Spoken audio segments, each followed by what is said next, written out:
Don, I was kind of wanting to get an idea on what you're doing with your NTI. Are you accomplishing much there? And if you are, then I want to talk a little bit about that. I'm struggling with my NTI. I had the first 10 days. I had all the kids do a scale drawing of their own house. That's I gave them 10 days. Start measuring rooms and put it on paper. Actually draw a floor plan of their house to start with, and then start measuring rooms and see how off their first drawing was, and try to start putting stuff to scale. And in 10 days, they should have me a scale drawing. And I've gotten about half of those back already. Okay, well, that's good. That's a good project to start with there. And I didn't know how productive it was for you, with the, I didn't know if you were able to do a lot of foundation work. You talked about your NCCR classes earlier, and those teach about 4 different areas. Is that correct? Yes. With your, floor and walls and roof and all that, layout, site layout. Are you able to do a lot of your foundation work, hopefully at this point with those kids? And then, like you said, where you're doing those square footages on those drawings, that's a real good application of that. Oh, yeah. I make them do some kind of math every day. And there's so many different things. The tile, they have to figure out what size of tile they're using, how many pieces of tile comes in a box, or how many boxes they have to buy. It's and then have to work all that into a budget. We have a budget we have to work with. So the budget constraints, the time they have to do scheduling, they have to figure out how long this is going to take to do each phase of it. Right. I let them estimate how long it's going to take, and then try to keep them on track. Have you heard any comments lately? It's like, man, I'd sure like to get back to school to work on that tiny house. Oh gosh, I see them every day out here. Everybody's out riding their 4-wheelers. It's killing them. They'd really like to be up there. I'd say. How do you think it's going to impact those kids, let's say seniors, that really had their heart and soul into this thing, to possibly not get to finish it? We don't know what's going to happen yet, but what do you foresee there with those kids? Oh, they're disappointed.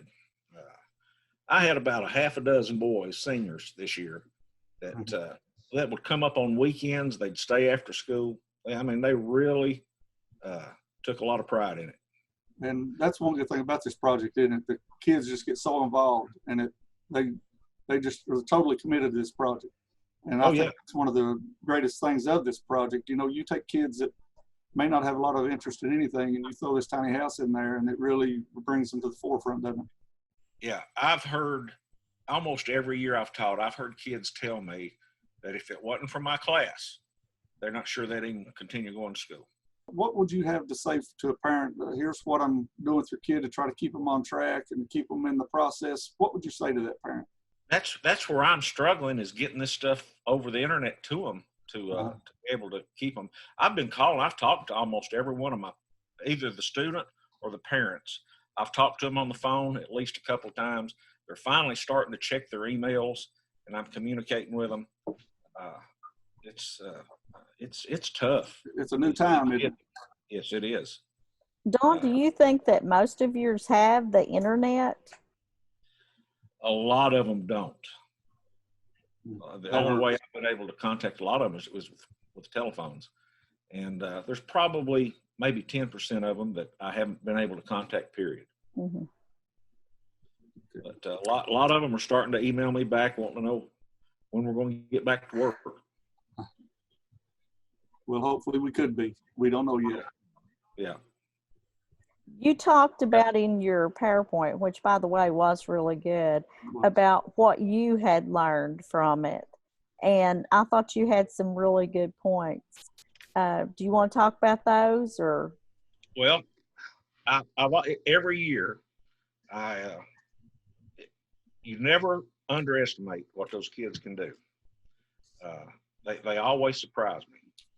I'm always, it's the difference in the kids, how their attention spans.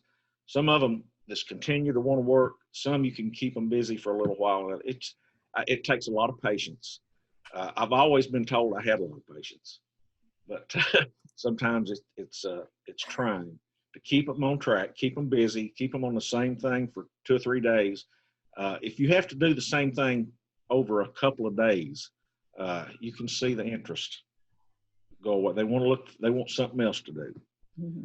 But like I said, I've got 5 or 6 this year that really stayed with it. Well, that's what I was going to say. I mean, I can tell by these pictures right here that you're doing a really good job, and you're keeping those kids focused on getting the job done. And that's what the world of work's all about. It's like you come to work, yeah. and get the job done, and you can see that you've really done a good job with those kids, keeping them on task. Because this thing, learning how to keep a schedule and responsibility. Right. You've got a responsibility to get something done, and you have to do what it takes to get it done. How are we going to teach these kids to cut rafters without a saw and a 2x6 in their hand? There's no way. You can't do that on paper. It's going to be tough, isn't it? Yeah, that's where that grant money is so valuable. It is. At least to me. It is. I would foresee. I told somebody this maybe today or a couple of days ago too. Several times I've mentioned this. Some of these programs may not be able to sustain without this project or a project like this. Yes. Because the budget doesn't allow for to buy. It takes money to buy 2x4s to make your shop have something to do, and Sure. without that funding and some direction with the program, then it's going to struggle. So we're just blessed to have a project like this, I think, and I love to see a school like yours take that and do the job that you're doing with it. It's just amazing, and we really do appreciate it.